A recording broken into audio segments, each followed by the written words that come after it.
Guillermo Monzani, el ingeniero Guillermo Monzani, aquí con nosotros. Diputado, ¿cómo le va? Gracias por haber venido. Buenos días, siempre un gusto venir y charlar un rato con vos de temas provinciales. Bueno, se discute la semana que viene el presupuesto de 7,5 billones de pesos Sí, claro. que envió el Ejecutivo de Figueroa a la legislatura. ¿Cuál es el paneo? Digo, porque le deben mandar varios gigabytes de información, no sé cómo se los envían, si por papel Sí, no, sí, obviamente, ahora si querés el papel está también, claro, digamos, ¿no es si cierto? querés ir al papel podés. La cuestión física está, pero generalmente uno lo Bien. trata con otro dispositivo y también con el resumen que trajeron las autoridades de economía Ujú. en cabeza del ministro de Economía de la provincia, donde ahí vienen algunos gráficos y algunos Bien. cuadros resumen de todo el... Explicativos, claro. Exactamente, entonces uno va basando, porque son muchos No, si te números. pones a buscar por las partidas, que cómo Claro, se llaman, que a qué se exactamente, refieren. son muchos números, Ujú. entonces bueno, tenés eh, que ir a esos compilados que son esos extractos que se sacan del presupuesto y además, ¿no es cierto?, uno va discutiendo con los asesores Claro. del bloque algunas particularidades. Desde nuestro punto de vista, generalmente me gusta hacerlo este comparativo con el resto de las provincias, Ujú. un primer paneo que hago, digamos, el presupuesto provincial comparado con los otros Análisis presupuestos. comparado, está. Un análisis Ujú. comparativo y en función de los habitantes tomamos todo eso en cuenta, todo eso en cuenta, ¿no es cierto? El presupuesto de la provincia de Neuquén, dividido la cantidad de habitantes, cuánto implica por habitante, ¿no? Lo Ujú. comparamos con Río Negro, con Chubut, Santa Cruz, bueno, con todo el resto de las ¿Y cómo provincias. estamos ahí? Muy alto.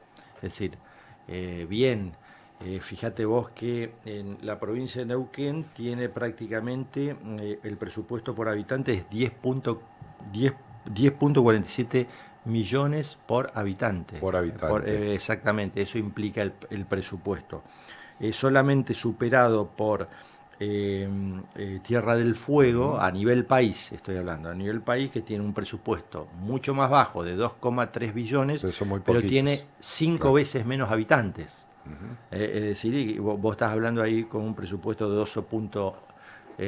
12.28 millones por habitante, pero si lo Sí. comparás, por ejemplo, con provincias un poquito más las provincias centrales, con provincia de Buenos Aires tiene 2.45 millones por habitantes, Ujú. Santa Fe 3,98, Córdoba 2,97, y sobre con el noroeste argentino también similar, entre 2 y 4 millones, con la zona de Cuyo entre 2,7 y 3,48 millones, y el promedio a nivel país da 4,69 millones por O sea, habitante. estamos duplicando el promedio. Exactamente, exactamente. Ese es el primer análisis que uno tiene que hacer, un poco el comparativo, lo que sucede en el resto del país y lo que sucede en nuestra provincia.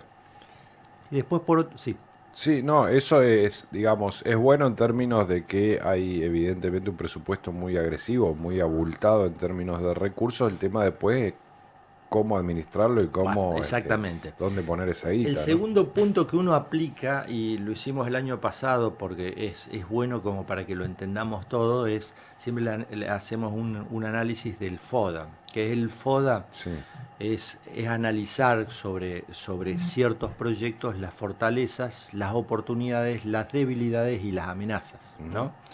En este sentido, eh, también con un presupuesto de casi son 7,6 billones, que hablándolo en dólares, uno muchas veces te perdés con los billones, ¿no? Sí. Porque el billón en pesos es distinto del billón en dólares, ¿no? Ujú. Pero transformándolo en dólares al tipo de cambio que se prevé, 1.425, estamos hablando de 5.131 millones de dólares. Ujú.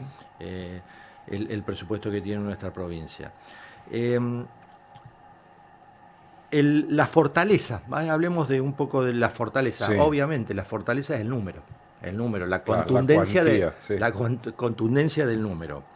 Después tenés una que me parece bien, que tenés un gasto fuerte en educación, tenés 2.38 billones, en salud tenés 1,1 billón, y sobre todo que sabes que lo que me gusta a mí de la infraestructura tenés 1 billón de pesos, ¿no? Es decir, son números importantes que Sí. los tenés que ejecutar. Sobre el tema educativo, me gustaría hacer alguna aclaración. Estos números me parece los tenemos que contrastar muchas veces a ver si lo estamos gastando bien o mal. Claro. ¿Por qué te digo esto? Sobre todo en educación. Realmente los niveles educativos están siendo bajos y pobres. Sí. No solo se trata de la infraestructura, que la tenés que tener, sino del contenido del sistema educativo. Mira, días pasados recibimos al vicedecano meses pasados, al vicedecano de la Facultad de Ingeniería. Ante una pregunta de algún diputado, cuántos alumnos ingresaban en la Facultad de Ingeniería? 1.100, un poquito más de 1.100. ¿Cuántos se recibían? Menos del 8%. Claro. Sí, ahí tenés. Un diputado preguntó, ¿y por qué es eso? Porque los chicos no entienden ni saben, y saben muy poca matemática, producto de la ineficiencia del gasto educativo en los niveles inferiores y medios. Claro, llegan poco Entonces, preparados y no pueden, claro. este tema lo tenemos que evaluar, digamos. Lo educativo, digamos, si se condice, digamos, después con los resultados.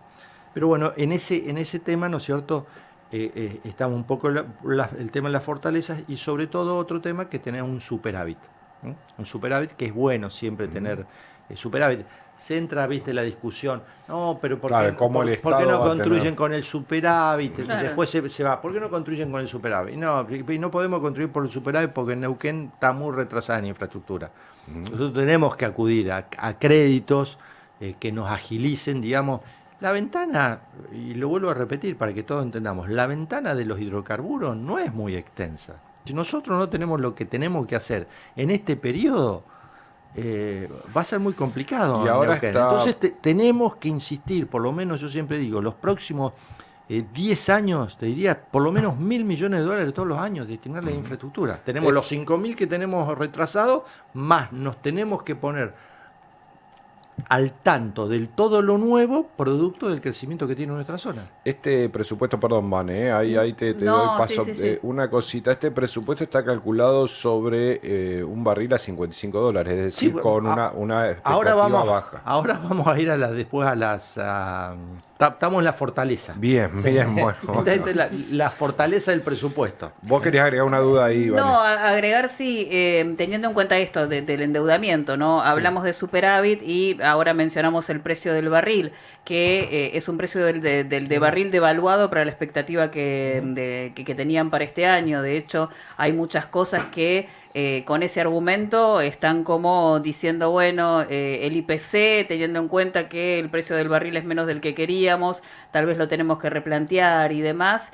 Endeudarse con variables que son tan volátiles o expectativas que tal vez terminan siendo mucho menores a las que había en cuanto a lo que se va a finalmente, a lo que va a ingresar de dinero, ¿no es un riesgo muy alto?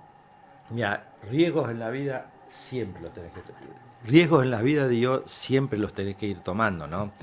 Y en ese sentido creo que me parece... Yo no me endeudaría para pagar gastos corrientes, ¿no? Claro. Lo que vino haciendo la provincia durante muchos años, para pagar sueldo, digamos, lo diario, ¿no?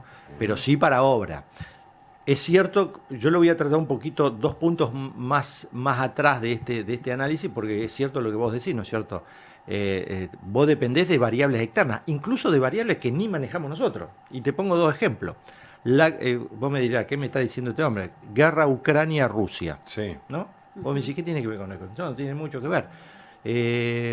Se produce un sistema de acuerdo, digamos. Se termina la guerra, vos vas a tener exceso de petróleo y exceso de gas en el mundo, producto, por lo menos en esa zona del planeta, producto de que se restablecen las conexiones, digamos, a Europa y a ese sector del mundo. Después tenés lo que pasa en Venezuela. Vos me decís, ¿qué tiene que ver? No. La cuenca del Orinoco es la segunda, después de Arabia Saudita, la más importante a nivel global. Quiere decir que cambiando de signo político, evidentemente, y restableciendo Venezuela en el mercado, vas a tener otra inyección de hidrocarburos Claro. en el mercado. Son todas cuestiones que nosotros no manejamos. ¿Se puede dar? Sí. ¿No se puede dar? También sí. Los conflictos externos realmente no están fuera de nuestro alcance, entonces Sí. por eso hay que, como muchas veces, no sé si ustedes se acuerdan, después de la debacle del 2001, Ujú. el barril de petróleo llegó a $100. Claro. El barril de petróleo llegó a $100. Y después en la pandemia llegó a cero. Claro. Sí, te Ustedes puede recuerdan. tocar Pato Gallareta Claro. todo el tiempo. Esas ¿no? cuestiones son cuestiones de... Eso lo muy- tenés en amenazas, digamos. en sí, tu sí, foda. obviamente. Porque claro, uno presupuesta sobre un ingreso de regalías que probablemente se ¿Qué desplome es un o presupuesto? probablemente... Un supuesto claro. que con varias variables. Mira, el dólar a tal punto, vamos a producir esto, es decir, eso es lo que haces vos. El presupuestás, digamos, con un nivel de inflación estipulado. Puede ser que esos niveles no se cumplan, entonces tenés a la baja, o puede ser, por ejemplo, digamos, que mañana digan, bueno, mira, el tipo de cambio no es 1.400, es 1.800. Bueno, eso te repercute favorablemente. ¿Por qué? Porque nuestros productos, digamos, en donde nos coparticipan las regalías o donde se producen las regalías, está atado al precio del dólar. Entonces ya tenés otra visión que puede pasar, pero bueno, los supuestos, digamos, de este presupuesto se basan, digamos, en cierto tipo de cambio, cierta producción, cierto tipo de evaluación, Bien. en fin. Y si se cumplen, vamos a andar más o menos bien, y si no se cumplen, puede ser a la baja o puede ser a la alza. Bien. Bien. ¿Mm? Bueno, dentro de las oportunidades, obviamente, y esto es importante también, que también se puede compensar en un escenario bajista, la mayor producción. Mayor producción. Mayor producción de petróleo y gas. ¿Por qué? Porque se están terminando los gasoductos y los oleoductos, y la provincia va, desde acá, desde la zona nuestra, se va a poder inyectar más volumen de petróleo y gas, lo cual eso es bueno, de mantenerse estable, eso va a redundar un impacto en las cuentas públicas. Bien. No te olvides, como dato, la producción de petróleo no convencional en Neuquén, prácticamente la producción de petróleo pasó, prácticamente el 63% de la producción de petróleo sale de acá, de nuestra provincia, ¿no? Claro, de todo el país. La inflación es baja, está proyectado dentro de este presupuesto al 10%. Tenemos que ver si muchas veces se subestima. Se claro. subestima. Eso está atado al cálculo que hace Nación. digamos. Exactamente. Y después una que yo lo veo dentro de las oportunidades, Neuquén. Bueno, la provincia de Neuquén tiene un endeudamiento alrededor de $800 millones. Si vos lo calculás en función del presupuesto, Sí. de casi los 5.200 millones, te representa 14%, entre el 14 y 15% del presupuesto total, lo cual no tenés una carga. No nos olvidemos que Neuquén llegó en algunos momentos a tener el 80, el 100% de endeudamiento con relación al presupuesto. La buena oportunidad que tenemos, que es el acceso a mercados a tasas muy convenientes para hacer todas obras de infraestructura, que vuelvo a repetir, ese es el gran déficit que tenemos, y no tenemos que cejar en hacer mucha infraestructura. 4.000 millones de dólares, decía, evaluaba Sí, el gobernador. entre un poco 4.000. Yo no soy tan optimista, yo creo que es un poco más, yo creo que sea alrededor de 5.000 millones de dólares que tenemos de déficit. Claro. Y si a eso le sumas en los años venideros del crecimiento que tiene, La demanda. es muy importante. Bueno, otra oportunidad que tenemos es el crecimiento, digamos, del empleo vinculado a todas las obras de infraestructura que se están haciendo. Vos, al hacer, debe ser, creo que hoy en día Neuquén debe ser la provincia que más infraestructura está realizando a nivel país. Y el privado también, ¿no? Bueno, a eso, la pública estoy hablando. Sí, sí. Y el privado, digamos, tiene su correlato. Entonces, el nivel de empleo está siendo importante. Sí. Y por último, otra oportunidad, digamos, fruto de la mano de la obra pública, es la mayor conectividad entre los distintos puntos de la provincia, que eso hace que que se desarrolle brutalmente. Brutalmente te digo, me gusta porque a lo largo de mi vida he visto muchos lugares de nuestra provincia que se han desarrollado así. Cuando yo era chico, el día que llegó la ruta que hoy se llama 40 a San Martín de los Andes, cuando llegaste con el pavimento, San Martín de los Andes explotó. Eso fue a los fines en los 70 fue. A los fines de los 80, principios de los 90, cuando llegó el pavimento a Villa Langostura, explotó. En los 2000, cuando se hizo el corredor Siete Lagos, todo pavimentado, sí. Hoy vas ahora en el verano, Siete Lagos, explotó. Lo mismo va a suceder ahora, seguramente cuando se termine la 23. Vos imaginate, te vas a subir en Junín de los... Vas a venir desde Villa Langostura o desde Bariloche, pero en Junín de los Andes vas a atravesar el río Mallevo, vas a ir por la 23, te vas a llegar hasta Luminé, de Luminé a Villa Pegüeña, de Pegüeña te vas a ir a la 242, que vas a tener el otro paso a Chile, pavimentado, más abajo vas a tener Calma pavimentado y más abajo vas a tener el del Lanín o Mamuel Maral pavimentado, que se están haciendo los trabajos ahora en este momento. Entonces, fíjate vos con esa infraestructura, digamos, que es lo que digo acá, la mayor conectividad va a hacer que eso se desarrolle en forma muy fuerte, ¿no? Porque después, yo siempre digo, después de la conectividad va el que pone una estación de servicio, un restaurante, las cabañas, la hotelería. Se empieza a generar un trabajo, el desarrollo, correcto. Bueno, y a ver, con todas estas fortalezas, debilidades, oportunidades, amenazas, digamos, a partir de este FODA, entiendo que vas a votar a favor.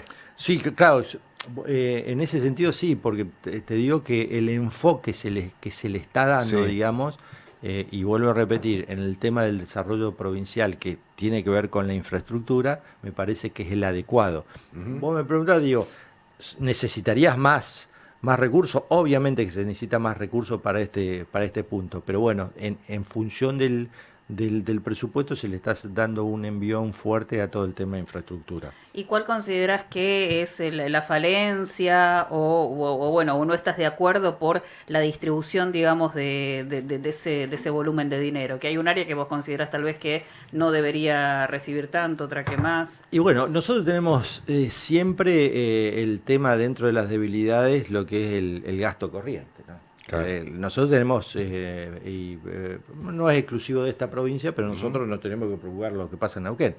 Vos tenés un gasto corriente muy alto y dentro de ese gasto, fíjate vos, el pago de sueldo significa el 57% del presupuesto. Es mucho. Mucha guita, claro. En gasto corriente te vas a casi el 80%, pero tenés dentro de ese gasto corriente el 57% en salarios. Claro. Lo cual es tenés un tema ahí. Otro tema que tenés, un poco respondiendo a tu pregunta, es el tema de la dependencia en forma importante de los ingresos de las regalías. Sí. Entonces, ha disminuido mucho la coparticipación. Años anteriores vos tenías un tercio, es decir, un tercio coparticipación federal, un tercio impuesto y un tercio regalías. Hoy en día prácticamente lo que tiene que ver por impuestos nacionales te bajó al 17-18%. Fíjate vos, los impuestos provinciales se han mantenido y han aumentado en función de la baja de los recursos nacionales, ha aumentado fuertemente la dependencia de regalías, que eso por ahí está dentro de las debilidades y amenazas. ¿Por qué? Es una debilidad y a su vez una amenaza, porque se te mueve el amperímetro en ese valor. Sí, es mucho más volátil el precio del barril que la recaudación nacional que te llega a través de la coparticipación, ¿no? Y en eso de debilidad, digamos, tenemos que hacer la diversificación en forma urgente, digamos, de todo lo que es la economía en nuestra provincia, ¿no es cierto? Y bueno, se muestra en el presupuesto, según lo que vos entendés, este espaldarazo que se pretende darle al turismo como una actividad que ya ocupe un rol muy importante, teniendo en cuenta, bueno, que el petróleo es lo esencial, pero que se le están dando aire, al menos desde el discurso, para que comience a ser una de las actividades que pise muy fuerte. Sí, más que desde el discurso, yo te digo desde lo concreto, porque vos del discurso sí, vamos a darle al turismo, pero si no realizás las acciones, no vale nada. No, nada. Por eso se ve en el presupuesto. Esto se ve en la infraestructura. Y se ve en la infraestructura de conectividad. Sí. Por eso digo y hago hincapié, cuando vos te subas en Junín de los Andes y hagas toda la 23 pavimentada y tengas 3 pasos en el lapso de 200 kilómetros a Chile, que eso es lo que tenemos que hacer nosotros, integrarnos fuertemente con Chile. Fíjate vos, que la porción de la provincia de Neuquén, si la trasladás con 2 paralelas, en el fin y ahí en el lago Nahuel Huapi y allá en el Laguna La Fea, que es el límite norte, si lo trasladás a esa porción del terreno chileno, de Chile, vos tenés prácticamente 5 millones de habitantes del otro lado de la frontera. Nosotros somos, según el último censo, 710.000 habitantes. Fíjate, vos tenemos 5, 6, 7, 8 veces más. Nosotros tenemos que ir hacia ahí, tenemos que ir hacia esa integración, digamos. Y de eso, de una macrointegración, digamos, del turismo internacional que entre por Chile o por Argentina y haga todo ese circuito. Pero vos lo ves, ese espaldarazo, cuando lo ves desde el punto de la infraestructura. Sí. El hecho que se esté pavimentando la 43, de las Ovejas hasta Barbarco, es otro síntoma. O lo mismo a Manzano Amargo. O que empieces a hacer los proyectos ejecutivos para que la zona norte tenga un paso a Chile por Pichachén, a través de la ruta provincial 6. Son cuestiones, me parece, que vos lo ves ahí que se le da el espaldarazo, porque si no, el resto, si vos haces el biribiri, como digo yo, el chamullo de no, es lo mejor que tengo, pero no haces las acciones de infraestructura, y esto, lamentablemente, los privados no lo van a hacer, no lo pueden hacer.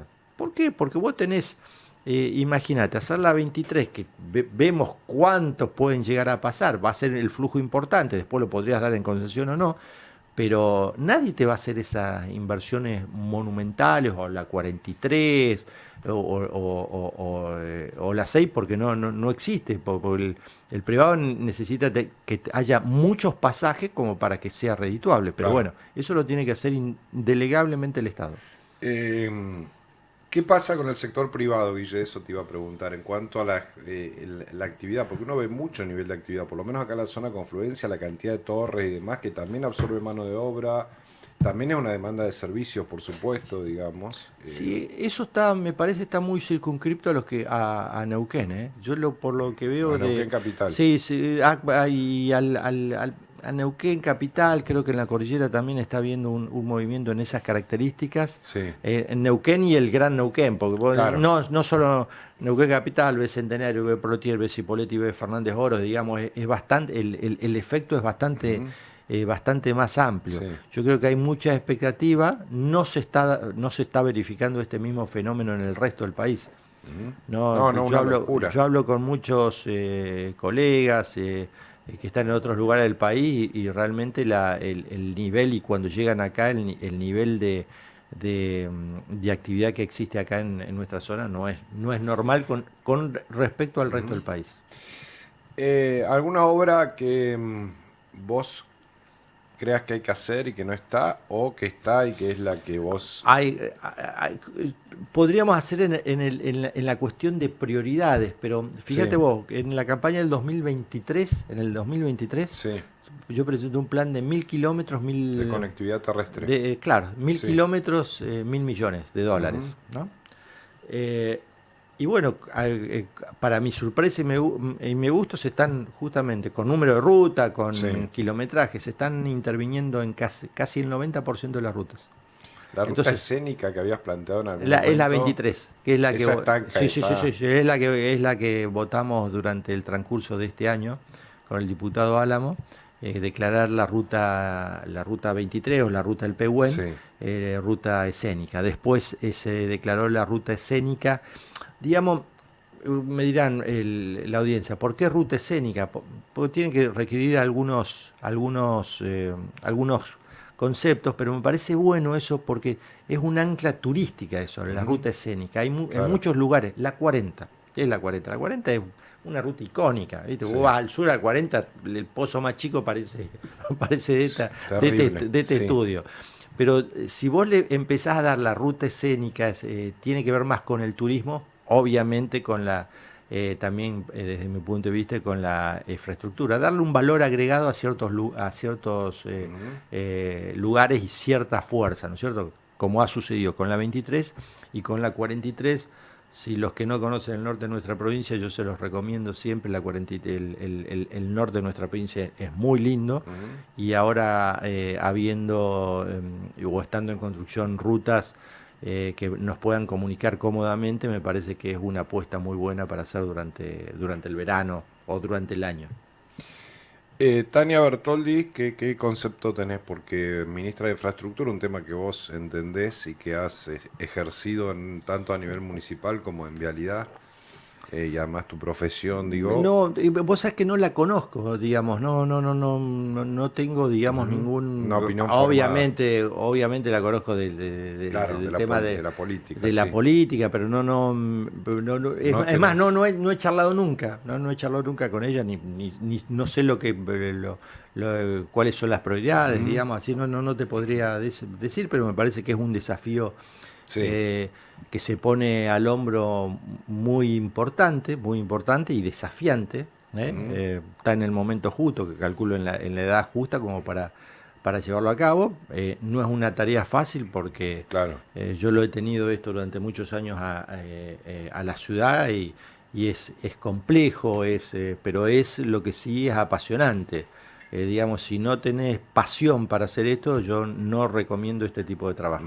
Y de los cambios de gabinete, justamente, porque bueno, hay no solamente se cambiaron algunos nombres, sino que hay carteras que dejaron de existir, una dinámica importante. ¿Eso qué opinión te merece? Mirá, esas son decisiones del gobernador, ¿no? Claro. Que va viendo qué es lo que es mejor para el funcionamiento del gabinete. Uno podrá decir, tendrá que tener una visión. Yo soy más de partidario, digamos, de gabinetes mucho más chicos, mucho más concentrados, como éramos nosotros acá en el municipio, pero esas son visiones y formas de hacer las cosas. No importa, para mí tampoco importa tanto los nombres, ¿no? Es decir, le vamos a dar el nombre de ministerio. Esa cuestión es que querer, viste, que con darle la estatura del ministerio. Fíjate vos, a nivel pandemia, y yo siempre lo pongo con ejemplo. Sí. Cuando viene el kirchnerismo le pone, no, volvimos a tener Ministerio de Salud. Y el ministro de Salud de la ciudad de Buenos Aires es el tipo que todos escuchamos con el tema de la pandemia. Sí, que es. En la práctica. Era una estructura 100 veces más chica y el poder de fuego, vos podés tener la dirección de salud o la dirección de infraestructura o la dirección. Si la sabés gestionar, no hace falta tener tanto... Claro, no hay tanta conexión entre exactamente. el rango. Claro, porque muchas veces uno se confunde. No, ahora le vamos a dar rango de ministerio. No, pero si no lo sabés gestionar, ¿viste? El rango de ministerio. Claro, uno piensa que va a ser más, que hay más fondos, que hay más estructura. No, eso depende de los funcionarios que lo hagan con pasión, con ganas y de agilidad. Por eso te digo, pongo el ejemplo de la pandemia que todos nos acordamos, del Ministerio Nacional que decía una cosa, hacía otra, y se me fue el nombre, lo escuchamos a este médico que es de Buenos Aires, que después fue candidato. Quirós, lo escuchamos todos a Quirós a fin de la tarde porque el tipo era el que con cierto sentido común nos decía las cosas, y fíjate vos que era el ministro de la ciudad de Buenos Aires. Sí, y terminó en la práctica. En la práctica siendo el vocero donde todos escuchamos. Ahí tenés un ejemplo. Me quedé con el dato del 57% que se va en sueldos. ¿Qué pensás que habría que corregir de esto? ¿O cómo tendría que ser el abordaje? ¿Está sobredimensionado el plantel de empleados? ¿Qué es lo que genera que estos sean los números? Mira, muchos años genera de esto que ha sido muy dependiente de estos números, ¿no? Y yo siempre cuento esta anécdota. En el 99, cuando llegó Pechi Quiroga a la intendencia, los números eran superiores al 40%, rondaban el 50% de la masa salarial. Cuando nos fuimos, digamos, en el 99, llegamos al 31, 32%. Esto no lo podés lograr de golpe. Esto es un trabajo, por lo mismo que el superávit, el ahorro. Estos son procesos que todos tenemos que seguir siempre, esos procesos a lo largo del tiempo para que sucedan. Obviamente, digamos, el 57% para mí es un número alto. Sí. ¿Por qué es un número alto? A ver, porque lo hace inelástico eso.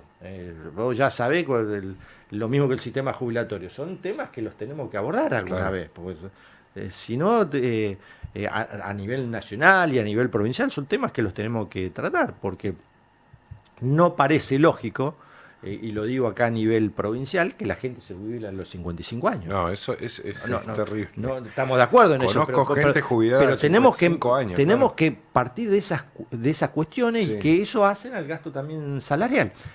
Fíjate vos, nosotros una de las grandes batallas que dimos a nivel local fue justamente, vos lo recordás, Santiago, llevar la edad de jubilación del empleado municipal a los 60 y los 65 años. Pero esto llevó tiempo, decisiones para hacer. Bueno, estas cosas también los tenemos que ir abordando, porque ese gasto que vos lo haces y los necesitamos en otros sectores, educación, salud e infraestructura, sobre todo, lo tenemos que volcar a eso, o a la reconversión que vos decías. El turismo, bueno, ¿qué hacemos con el turismo? ¿Cómo lo desarrollamos? ¿Damos créditos blandos? ¿No? Que venga el privado, acompañamos, bajamos impuestos, porque todo eso te entra en la coctelera que vos tenés, cuánto impuesto cobrás. Desde mi óptica, digamos, todos esos beneficios tenían que ir a la reducción, a la baja de la carga impositiva.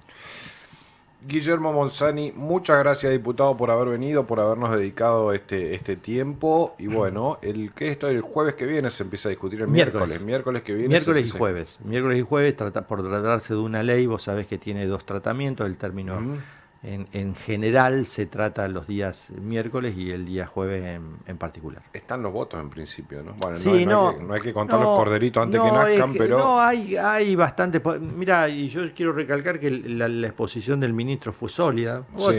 Uno, ya con unos años de experiencia, te das cuenta cuando viene alguien y... sólido, respondió todas las preguntas con solvencia, así que me parece que dejó una buena impresión en todos los diputados. Cada tanto siempre hay alguno que no le gusta, porque la cuestión ¿por qué te endeudás si tenés superávit? Que para mí son unas discusiones un tanto estériles, pero la exposición del ministro fue sólida.